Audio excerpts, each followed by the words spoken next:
3, 2, 1 contact with the Bloodhound Gang? And there was always a drop of water. Yeah, you remember that? Hello again, everyone. It's good to have you with us for this event. It figures to be an exceptional one that doesn't need any build-up. Are you ready? Don't ever give up. Don't ever stop fighting. This is the main event of the evening. Athletes, huddle up. It's time to begin. Get focused. Let's go. Hello, viewers and listeners alike. Welcome to 101 Live with Coach Blue and Athletic Director Marissa. Hello. Absolutely. Good to have you guys all here. Thank you so much for all that you're doing for Team Addict to Athlete. We so appreciate you guys jumping on here. This is your weekly call-in show.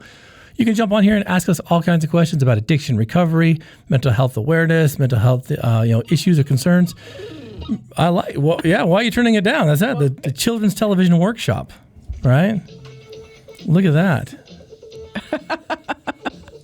When they say that in 3, 2, 1 contact, for all you Gen Xers out there, remember before we had TV that had 16 trillion channels? Yeah, can you even You used to go to the TV and turn that big knob, remember? Bung, bung, bung. Yeah, that's your drop of water. I see that. But where's the pinball? There's a ball. I don't think there's a ball. There's an egg, a lighting of the match, kissing a baby, which is weird, a frog eating that thing. Yeah.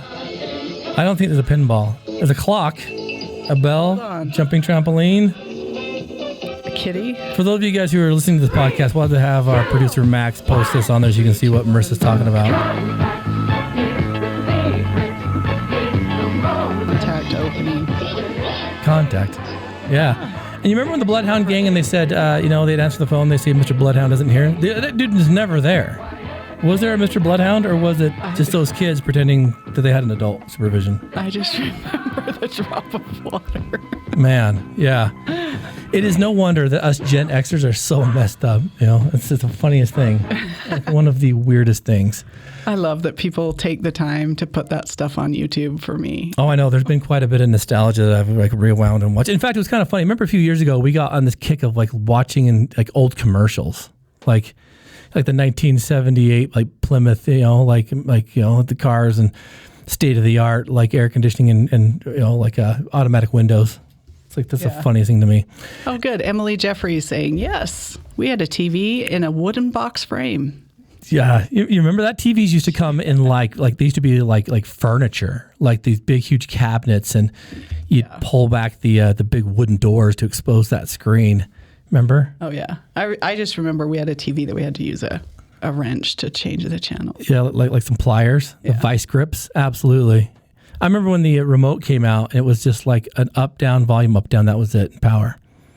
Now, you can hit Netflix and all this other stuff, and my kids lose them all the time. Yeah. I didn't realize that would be a pet peeve of mine as an adult, having them lose the remote. I wish we had a Apple AirTag to it. AirTag on all of our remotes. My, how times have changed. But listeners, nonetheless, this isn't just that kind of show. We want to help anything that might be plaguing you, anything that's going to be, contrary to that path to recovery, relationship issues, whatever it is. We got some good content for you today we want to discuss and share with you some of the things that we've been privy to. But before we do that, I want to give a special shout out and thanks to all of our Patreon subscribers.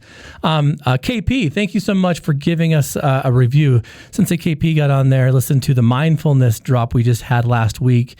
It talks a lot about how he uses that with mental health and martial arts. And so really good content. So listeners who are on the Patreon's channel, jump on there and go and review and read and have some dialogue going. Some really great bonus episodes. We got some good things coming down on Patreon too. Our producer Max. They just shared our little back scenes of our Vegas trip. Yeah, he's posted a video on some of the fun stuff we did in Las Vegas, Sober Vegas.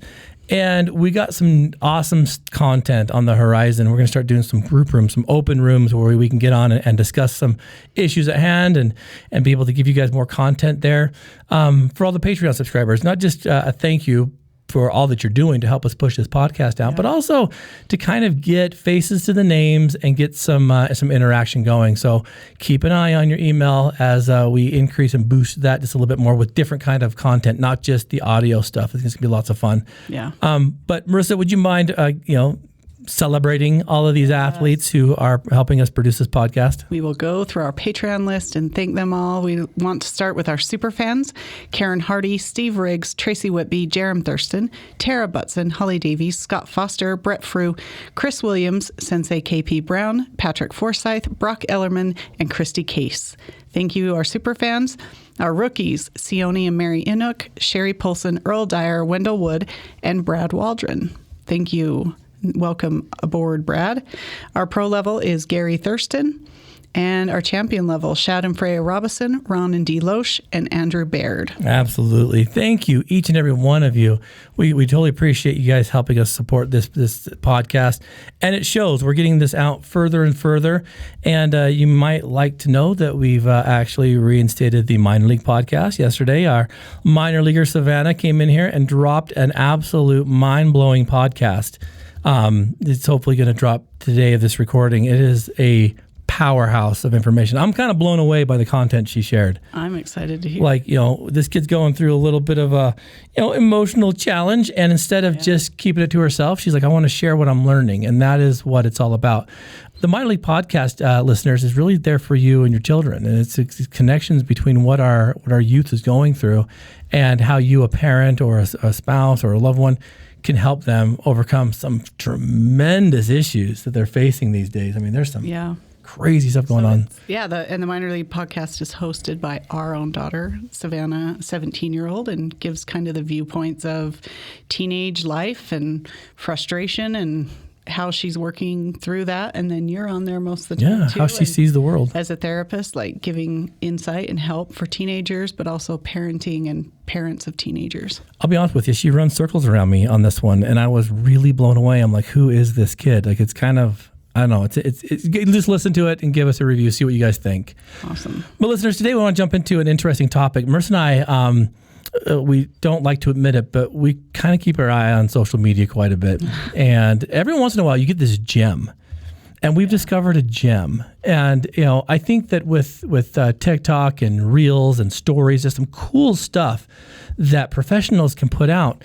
And recently, and I say recently, several months ago, I was able to do a continued education conference discussion on movement is healing, and how movement, from what we've seen on Team Addict to Athlete, has created strong pathways to recovery and tremendous, aspects to mental health. Yeah. We've been invited to now do the same presentation with a little bit of a different kick for the Recreational Therapist Conference coming up in several weeks. Yeah. I love the recreational therapy, man. That's the coolest thing ever. They're the best. They really are. And we're going to get into that topic a little bit later in the month as we get close to that, because I want to share with you guys how important rec therapy is. But as we're scrolling through some of these shorts, we came upon an amazing one specifically that talks about movement and muscles. Now, you all know that, like, as we've promoted in Addict to Athlete for decades, over 10 years now. Yeah, so a decade. A decade. That movement equals healing. We know that movement creates, these chemicals in the brain, the dopamine, the serotonin, all these feel-good chemicals. New research. Did I say new research? Because I've never heard of this, but it's a few years old now. Like more than 10 years old, I think. That they're talking about the muscles in your body. And they're finding through research that your body and the muscles actually, when moved and stretched and worked out, also release chemicals. Yeah. And when those chemicals hit the brain and coact with the dopamine and all the feel good stuff, amazing stuff happens. This is like, again, reinforcement and proof that movement equals healing. So I want to share with you this quick little, I don't know what this is. It's a reel? Is that what it is? Yeah, it's just a clip from one of her other presentations. And remind me of her name, this gal. It's Kelly McGonigal. So Kelly McGonigal, we're going to try if we can get her on the podcast soon, but let you listen to what she's discovered in some of her research in the book that she's writing. Hopefully this comes through. All psychology, all neuroscience. And this is, I think, the most interesting finding of the last decade in all of science. And this is the insight that your muscles are basically an endocrine organ that secrete hormones into your bloodstream that affect every system of your body. Your muscles, they secrete chemicals and proteins when you exercise that are also really good for your brain health. And one of the first papers almost 10 years ago that was published explaining that when you contract your muscles, they literally secrete these proteins into your bloodstream that make you resilient to stress and can protect you from depression. The scientists called them hope molecules. This idea that literally your muscles are manufacturing like antidepressant molecules. And the only way to get them into your bloodstream where they can then travel to your brain is you have to contract your muscles. Like that's it. It's like a pharmacy in your muscles. And anything you do that contracts them, walking, hiking, running, dancing, weightlifting, like swimming, anything, you are going to be dumping hope molecules into your bloodstream that when they get to your brain, they work as an antidepressant, and they also help people recover from trauma. Like that's like a miracle. All psychology. So think about that. Yeah. When you heard that and you're like, you've got to hear this. Yeah. And for some reason, I am not technologically inclined, and we had a hard time. But when I heard it, I'm like, wow, I want to look into that. But then I saw it for myself. Yeah. When you hear her talk about this, what comes to mind? Things we all already know, but it's so awesome, I think, when people are out there doing research and being able to find and connect the science behind what it is and why does it work, because that, I think, gives it more validity, more, appeal to really, even though as hard as it is when we're depressed or we're sad to like sit down and just lay down and just sit in it, that the way to heal is to get up and move. Yeah. Movement equals healing. Now, here's the funny thing, right, is we've seen this firsthand. You're probably sick of me saying that, but it's truth. What we're noticing now is that there's so many combinations of movement that create these pathways to help, again, when she says, like, really combat and eliminate stress, I need you to really understand what that means. Yeah. Most of the time when we are stressed, our minds kick in gear and they say hide. Yeah. They say avoid. They say withdraw, right? Yeah, stop. Yeah. That is the absolute wrong thing to do. So here's the deal. If our bodies are so inclined to produce this, and this is what it does when we're moving and when we're active and when we're producing, why does the mind conflict with that? Like, thanks, Heavenly Father. Like, what? Like, what is this, right? It's just the overwhelm of it, obviously. Your body needs to also, because it is important to feel your feelings, whatever it is. If you're depressed, if you're sad, or if you're angry, to be able to sit in it and be able to feel it, but then move. Like, how long do you sit in it? Because the longer you sit in it, the harder it is to get up and do something about it and to change it. Hope molecules. I mean, really. It's funny that we've never really discussed this before because, again, it's all kind of breaking news, although it's a couple years old now. Mm-hmm. But I think of this and it makes me wonder, like, why are we not tapping into this because we know it works? Yeah. And we've talked about this before in the past, that after September 11th, they saw an increase in running shoe sales and local race registration. Yeah, just fitness. Fitness in general. Yeah. During the pandemic, what did we see? I mean, we couldn't do anything else. So we saw a lot of recreation. A lot more getting out. A lot of, home gyms, all that kind of stuff. So then why? Because there's this natural inclination we have inside our soul of souls, so to speak, to move when things like this happen. Yeah. But we've also become so complacent in our modern lifestyle that we think we can move simply by watching Netflix or Apple TV or scrolling through TikTok. That movement's not enough, right? And in our brain, there's a lot of activity that we get moving in our brain when we're engaging with the internet, with TV, but this really comes down to movement in our muscles and being able to secrete the hormones to be able to help and heal within our body more than just within the brain. So if we know that movement equals healing and that our muscles also can contribute to us feeling better, going through anxiety, overcoming stress, like she says, combating trauma, okay? But your mind's putting up this roadblock. How do we then begin to build a mental fortitude or mental toughness to get you out that front door? Right? To get you moving. Because I think this is where the dilemma happens. Yeah. Is, again, if we could take a pill and make all this happen, it'd be great. But all medication only takes you halfway. You have to do the rest. Yeah. We're not designed to be sedentary. We're not designed to just stay put. We're supposed to be moving. But that mental toughness and fortitude needs to start being built now. Yeah. So where in the world do we begin with that, right? Anywhere, just anything. I think oftentimes people look at it and think, oh, this means I need to go get a pass at a gym. I need to start going to the gym every day, and I just don't know if I have time. And then all of a sudden it's just overwhelm. Or I need to get out and do this, and that costs money, and I don't have the finances. No, just start. Anything is better than nothing. So start with parking. It's the simple things. Park further away when you go to work so you have more to walk. Take the stairs instead of the elevator or the escalator. Like, just do more movement. When you're stressed and frustrated, get up and just walk around the halls in your work, in your house, whatever. Walk around the block, come back. Anything is better than nothing. So the central idea here that I want to promote to you guys about taking control of any conflict comes with you beginning to use very, I think, calculated steps in a process to really overcome that mental weakness. And, to ensure that your mind gets focused and that you have maybe a clear path, these steps that we're going to recommend, they're going to work if you follow them. And they're not like steps like the 12 steps. These are like very different. Like Marissa said, first of all, you've got to recognize the conflict. So the conflict could be whatever's increasing the stress level, whatever is holding you back because of trauma, or maybe just overcoming mental barriers like motivation. Yeah. How important is it for us to recognize where the conflict truly resides? Not just an overall feeling of, I just don't feel like going out, because that's not a feeling, that's a thought. How important is it to recognize what's really going on, recognize the conflict?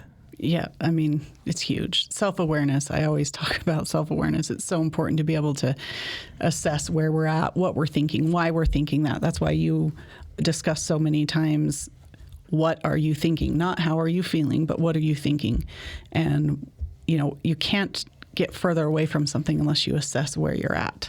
Oftentimes you may get there and then come right back because you haven't really recognized and being able to put, feelers out there and identify exactly what you're working against to be able to move forward. So let's start with it. Let's play this out as we go through these steps so that maybe we can give some description to the listeners a little bit about what this means. If you have a conflict, if you're going through stress, right, that means there's something outside of what you think is your control that's causing you to slow down, that's causing you to worry or to create concern, right? Mm-hmm. So recognizing the conflict is about you not responding to the feeling, but actually breaking down the thought process. Why do I think there's conflict? Well, I'm being micromanaged at work, right? Yeah. My emotions are at the surface because I'm clean. I feel like I think I'm under the gun, and I just feel lethargic, and that's causing stress. So if you recognize that the conflict, is it any of those attributes, or is it the micromanaging of the boss, right? Yeah. So the conflict's kind of hard to find sometimes because it may not be what you initially think. Yeah, where's the initiation of the thoughts even? Yeah. Or let's make it even more real and say maybe it's a turbulent relationship. Maybe because of histories or just issues that maybe the conflict is separation and divorce on the horizon in a relationship. The last thing you're going to want to do in those situations is get out and go running or to the gym, right? Yeah. But let's boil this down, right? Let's use that as the premise because unfortunately we know there's several folks that we are working with that are in that very spot. So the conflict is the relationship is hurt, and it may be pointed towards divorce. Mm-hmm. If you recognize the conflict, that the conflict truly is the feelings, the thoughts surrounding the divorce, and we dial into the conflict itself, it's we don't see eye to eye, we're not communicating, we're not allowing either of us to be vulnerable. Yeah. Our conflict here is creating tension and stress and frustration, sadness. Yeah. Number 2 is managing the conflict, okay? So how do you manage then the conflict of a relationship on the horizon of ending? Like, what do we do? Because we can't fix the other person. No. We've got to take care of ourselves, right? Absolutely. And to own our own in that mindset. So managing the conflict doesn't mean solving it. What does it mean? addressing what you can do. You know, do you have control over what can you assess and do something about? Absolutely. So managing a conflict such as this, there's many paths, but let's just use a few examples. It could be, I'm going to take ownership for my part in this, for maybe allowing the behavior to go on as long as it did, for maybe not, requesting more conversations or communications. Maybe not recognizing issues earlier. Yeah. Or maybe even saying some of this stuff is born from my own insecurities and childhood trauma. What I created. So maybe I need to go and get some help or counseling first to figure out where this is coming from. But it's about you taking control of the issue. And the issue isn't always the other person. It's how you're reacting to it or not reacting to it. True. Which is hard, I think, right? Yeah. And that typically makes it sound like, well, I'm the loser here. And that doesn't really promote a desire to want to go out and move. You follow me? Yeah.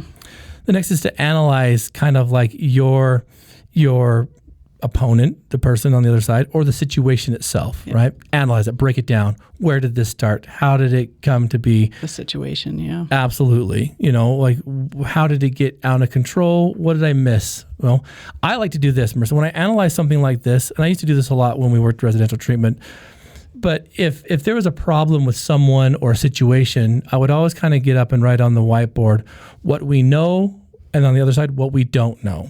Yeah. And we'd go through and we'd say, like, for a situation like this, what I know about this conflict is we're not talking, we're isolating, we're mean to each other. Yeah. Like, does that make sense? Yeah. You know these things because they're happening. But what don't you know? So on the other side of that, as you're analyzing these issues, you start saying things like, I don't know if he loves me anymore, or she loves me anymore. I don't know if, this is beyond repair.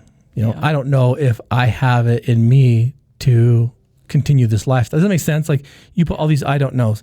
Now what happens? I don't know what he's going to do, and I don't. Yeah. Mm-hmm. So what happens? I should ask you, what do you think happens when you look at this and you have a list of I don't knows and you have a list of I absolutely knows? What do you take in consideration there? You usually conceive in other things, like maybe I need to ask this, or maybe I need to do this, to be able to shed some light on some of that I don't know side. Mm-hmm. Just to have a clearer picture. Doesn't mean it's going to solve the problem, but to be able to see it better. So analyzing this stuff is, am I willing to end this relationship if I don't know if love exists here? I should probably answer that before we move down that path, right? Yeah. And so once you analyze that, then comes the reaction. This is when you act. Now, the crazy thing about that is when you choose to make or move in a direction that's controlled or calculated by a plan that you've established, this is where movement becomes critical. Yeah. Because maybe we should say act and not react. Because first and foremost, you got to take care of yourself. This, listeners, is where you move. This is where you go out for your run, you go to your yoga class, you go for your swim, you go for your hike.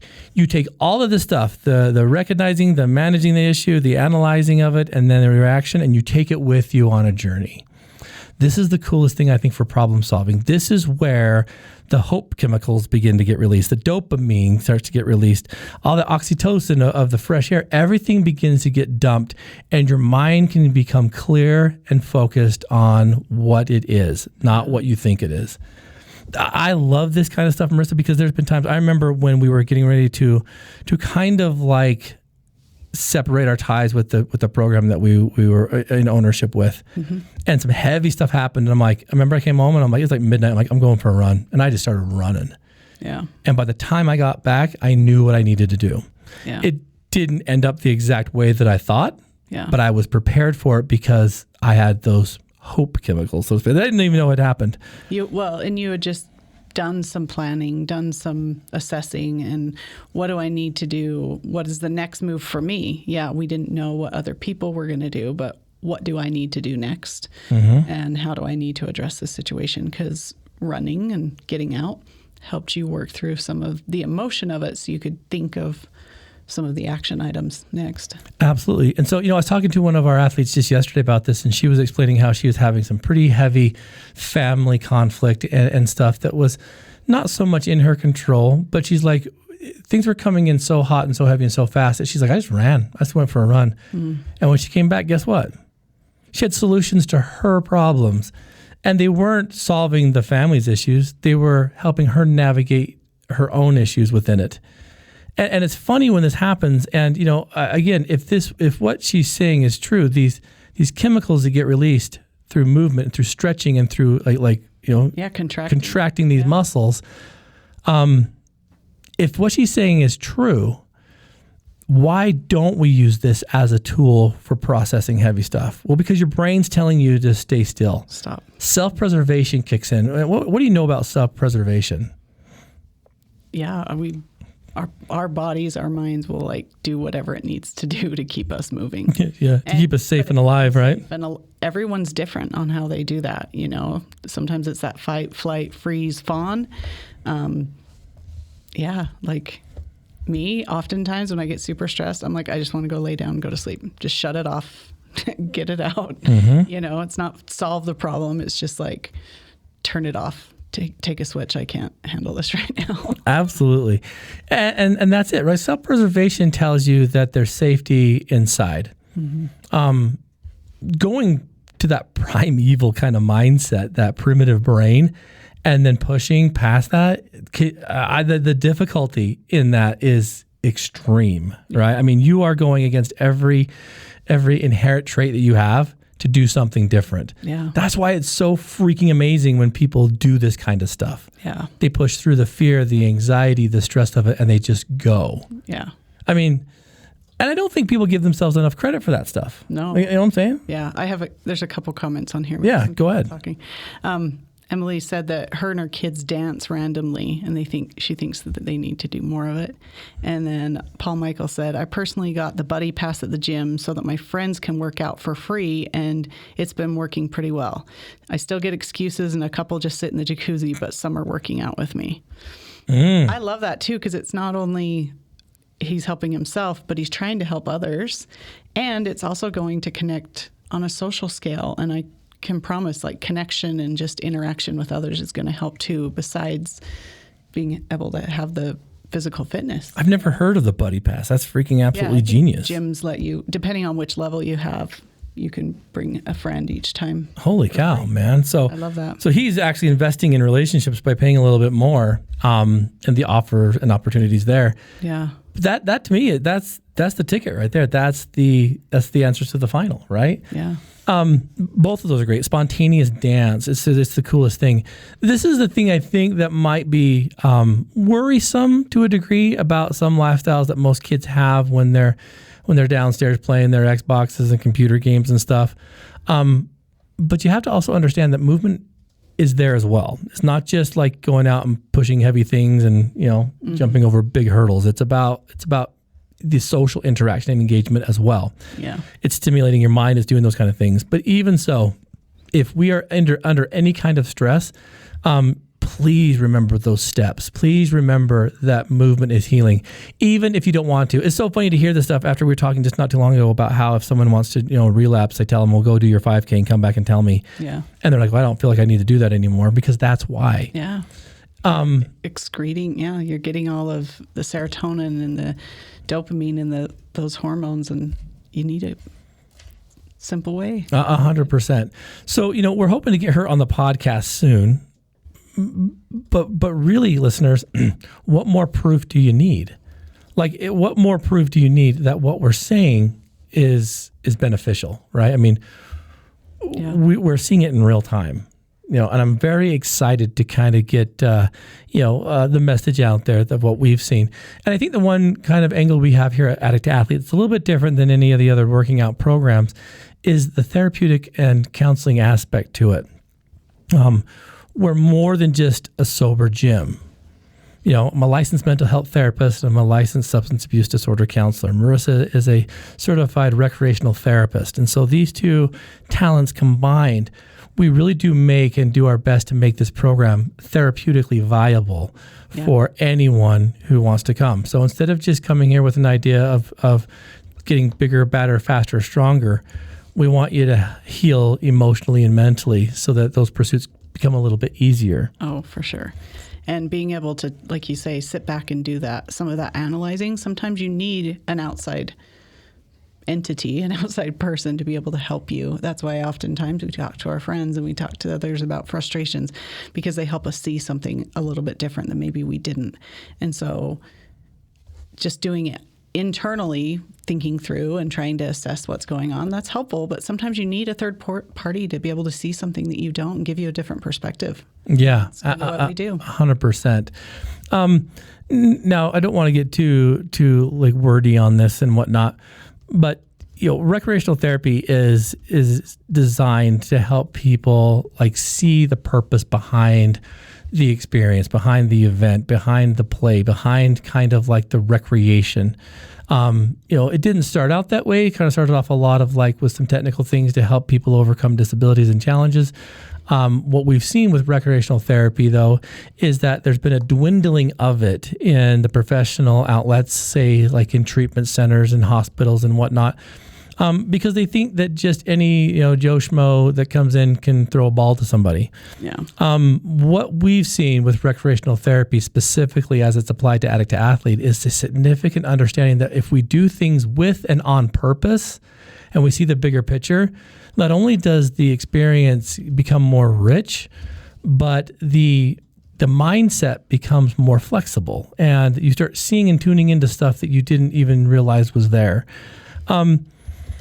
When we do things with purpose and we have these issues and we know now that movement is healing and we get these hope molecules that dump with our muscles and all this stuff and they work homeostatic with the mind, why do you think most programs, most therapeutic outlets, most things in general are shying away from something that's so flipping important? First off, I think often we receive research, we find out what's going on, and it just takes decades to be able to start applying said research into everyday life, into our medical system, into anything. But then again, because everything comes down to money, and so insurance, and where do we get insurance reimbursement, and insurance is even further behind on being able to follow research and understand what is most beneficial for the patient. And so, again, what is most beneficial for the patient, they believe, is just getting the toxins out of their system for 30 days and they can go home. They're free if you're talking about addiction recovery, not just the holistic health of our patients. And so if you can't get reimbursed by insurance and payment, then, they don't have a budget to pay for some of that, sadly. I guess that's where we need your help, listeners, right? We need to start changing the pathway of the way these things are delivered. Yeah. But, the crucial aspect of this is you look at any relationship that you want to invest in, any overcoming of adversity, what have you. If you're not doing it with or alongside another person, that's why I think that buddy pass is so flippin' amazing. Yeah. What is the point? When you boil down the reasons you want to overcome your addictions, you want to get your mental health in check, you want to change your horizon, it's because you want better relationships. I mean, think about that. It doesn't matter about how much money you have in your bank, doesn't matter what kind of car you drive. What matters is that there's a person that has a relationship with you, that believes in, that loves, that cares for you. Yeah. So that being said, if you're just sitting idle in your home and you're just living the same script every day, what do you think the outcome's going to be, right? Yeah. Same or worse. We have this huge world that needs to be explored, right? Yeah. We've talked about this in the past. Like, there was a time that I remember going to Chicago all by myself. I took a kid back out there when I was working in youth treatment and, handed him off to the folks that needed to pick him up. It was a pretty funny story in and of itself. But I had the rest of the weekend myself. And it was kind of lame because I was in a place I'd never been, but I wanted to see, the Chicago Bulls. I wanted to see the Cubs. I went to a game at Wrigley Field. I rode the L train at night. It was the scariest thing in my life. But all these things I did by myself. Mm-hmm. So who knows they existed but me, I think I talked about this, my friend Cody, whose dad hit a hole in one. Yeah. And he came home and he's like, oh my gosh. And he's like, did anybody see it? He's like, no, then it didn't happen. It's like going to the Grand Canyon and seeing that for yourself for the first time by yourself. It's like, you need someone to have that experience with. Mm-hmm. we need to really start looking at why we're doing this thing called sobriety. If we get stuck in that mindset of we're going to be alone and why move, that captivity puts you in that victim paradigm. Yeah. And if you're stuck there, what happens? And nothing good. If you look at even your situation with that experience in Chicago, like you had never really, up until that point, you'd never really been outside of the state, Utah. You were raised in a dysfunctional home. You didn't travel, go on vacations. You didn't go to Disneyland, anything like that, like most families do. And so that was kind of your first experience. And so it didn't matter that there wasn't anyone else there. You needed that. You needed that experience.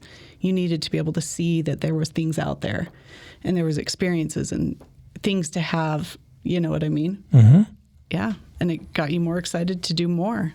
And I was talking to that same athlete yesterday about this too, about movement and, like putting yourself in positions that are kind of uncomfortable, but take effort.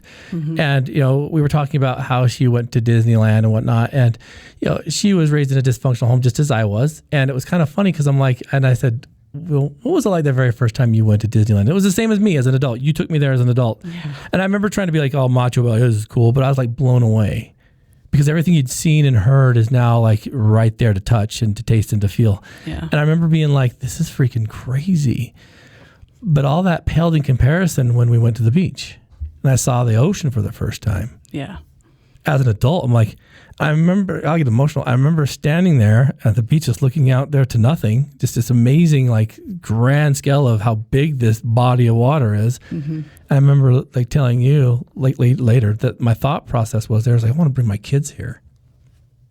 Yeah. Like, that's kind of crazy. Like, we weren't even married at that point. And I'm like, I hope one day my kids can see this. Because that's an awful lot of movement, right? Yeah. I mean, think about it. From point A to point B, Utah to there, it's not just a hop, skip, and a jump. It's a long drive or quite an expensive flight. Yeah. It's the effort of like getting them out there. And, when that started to happen and we were out there in it, right, in the water and stuff, like we take our kids there and our youngest son, Camden, man, we can't get him out of the ocean. The kid just loves it. Yeah. He's out there for hours, so much so he comes in, he's all chapped and beaten up because he's got, like caught in the surf and stuff. Yeah. They talk about that a bazillion more times they talk about Disneyland. Yeah. But I remember thinking that like this movement of being out here and to see this, like that's what I want. And to do it at an age where they can say, I've been there, I've seen that, now what's next? I want to see now the Atlantic Ocean on the other side. Does it look a lot like it? Yes, it's about pretty much the same, just on the other side. Does that make sense? Oh, yeah. This movement isn't easy. It takes a lot of effort and energy and stress in and of itself. Mm-hmm. But would you look back and say that's all worth it, or was that just a big waste of time? Oh no, it was worth it every time. When you think about that kind of stuff, that couldn't have happened if addiction or mental health concerns or issues of anxiety. I know I've worked with people in the past that have been so afraid to travel mm-hmm. that they've landlocked themselves. They're afraid of catching COVID, or they're afraid of a plane crashing, or we live in this world of fear. What does that do to a mind that's supposed to be moving? Yeah, I mean, it just encloses it, and it just gets tougher and tougher to get out of. We've discussed many times, there's medication out there for anxiety, but most anxiety, the only way to deal with it and work with it is to work through it. Yeah. You've got to move, same kind of concept. Absolutely. One of my favorite movies of all time is Good Will Hunting. Mm-hmm. And there's, for those of you guys that haven't seen it, I won't spoil it for you, but what the crap are you waiting for? All right. It's only been It's only been a million years. But one of my favorite parts is when, the therapist played by Robin Williams is sitting with the client, which is Matt Damon. And Matt has kind of like drugged the therapist, Robin, through the mud.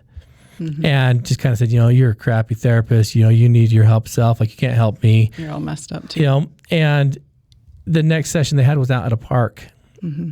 And Robin sits down next to Matt, Matt's character, and he says, you ripped my heart out, and you said some stuff that really hurt. But then it got me thinking that you're just a kid. You've never left, Boston. You've never left this place. Outside, yeah. He's like, you don't know what it's like to, walk into the Sistine. You may have read a book on, the Sistine Chapel and Michelangelo, but you can't tell me what it smells like in there. Yeah. And that has echoed in my head for so many years.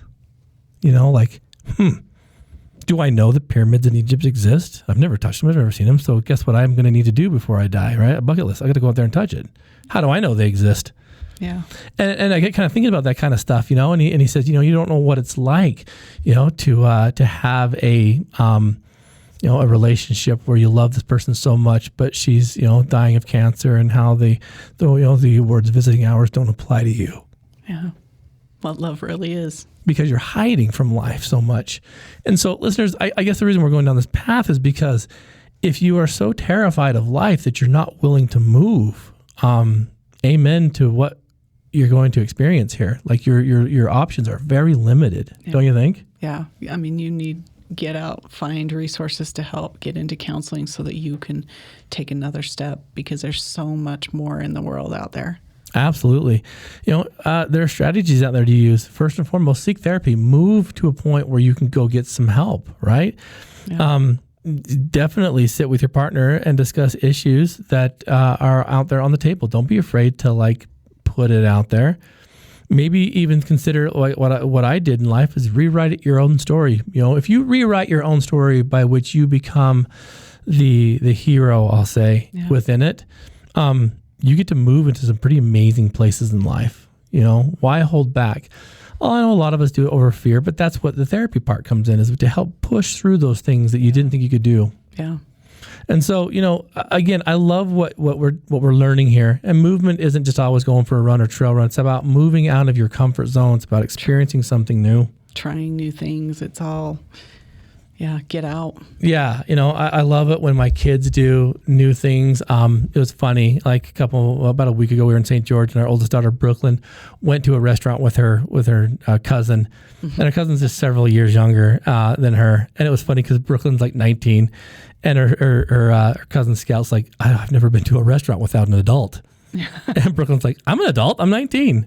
And she's like, oh. Well, it's like this new experience. Yeah. Right? Cool. It was cool that they even identified that wow, we've never done this. We've never done this alone. And then, you know, our daughter Savannah, you know, went down to St. George for the first time with some of her friends and parents and stuff down there. And we didn't go with her. And it was one of these things where it's like, you can start doing these things on your own. It's all there. You know, I remember that's why when you invited me to go to Disneyland with you and Jerem and back in the day, you know, circa 1999, right? Yep. I'm like, we can do that? That's a thing? How? I remember thinking, how in the world is this happening? Wait a minute, you can drive there? There's roads that go there? I remember thinking it was so mind-boggling that this could happen. That after a certain spot, like after Vegas, there's still road you can travel, right? And when you get to Disneyland, the main street smells like vanilla. Oh my gosh, you can't get that on any video or picture. The smell is incredible. And then while we were there, we bumped into Nicolas Cage. I'm like, oh my gosh, that guy does like this. So now I know with authority that Nicolas Cage is the real dude. I saw him, right? He went on a cruise with him. The Jungle Cruise with Nicolas Cage. So I guess what we're saying is don't let life pass you by. Start moving, start exercising, start producing, start seeing things, start experiencing stuff. Go see what it smells like in the Sistine Chapel. Go touch a pyramid. You know, go out there and live. If not, you're going to run out of time.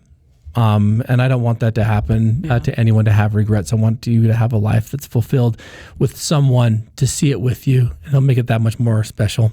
Start small and start somewhere, and anything's better than nothing. Absolutely. So I don't know if you have anything else on your agenda, but that's kind of all I wanted to discuss today. It was awesome. And thank you, Paul and Emily, for joining the conversation on Facebook. Yeah, Paul, well done, brother, to think about bringing people along with you. I've never heard of that. That is one of the neatest things. Hats off to you for doing that. You probably will save a life that you might not be aware of simply by inviting like that. So good job, brother. I think that's awesome. Athletes, we have our registration open right now for both races. Our No One Left Behind half marathon that you can run with 3 or even more people together. Yep. You have to finish together. Start and finish together. It can't be more than 15 feet apart at any one time. So really, you're only as fast as your slowest runner. And the cool thing about that is that's the person you get to promote and help and inspire to finish. You can be registered on that right now. Jump on addict2athlete.org underneath the the race registration tab. Race tab. And register as a team. It's going to be an excellent event. It's a beautiful course. Believe it or not, if you're here in Utah, there'll be beautiful weather by then. So, We hope. pace yourself. Yeah.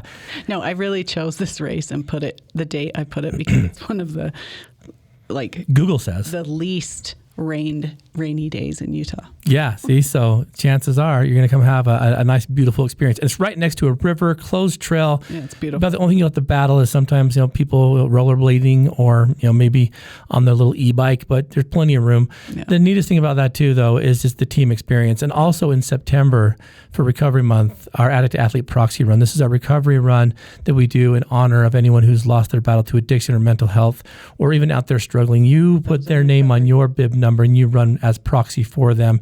It is an amazing healing event that we've seen turn into quite an experience. Both are open for registration right now on addicttoathlete.org. And while you're there, check out some of our other pages on there. We have amazing merchandise. We've got programs to help maybe your individual path of recovery. Shoot, if you'd like to become an official Addict to Athlete sober coach, jump on there to take the training. We have 40-hour training that will help you become an Addict to Athlete certified coach, to where you can open a chapter of Addict to Athlete in your community, or use that as education to pursue some of your own recovery coaching endeavors. But nonetheless, it's all found at addicttoathlete.org. So, Marissa, until next time, please, athletes out there, listeners alike, turn your mess into a very powerful message. Your track in the sea.